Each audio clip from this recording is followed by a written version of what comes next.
Mabibilis na balita tayo sa Luzon. Arestado ang 7 sangkot umano sa pagbebenta ng iligal na droga sa Bacoor, Cavite.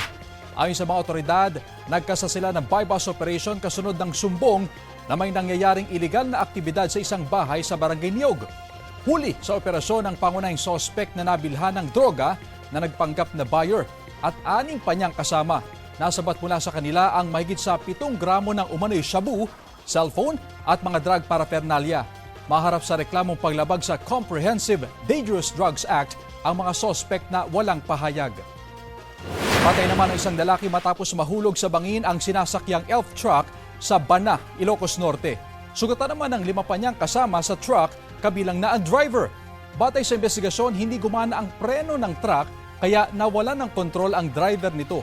Ayon sa mga pulis, pauwi na sana mga biktima na pawang mga magsasaka nang madisgrasya sila.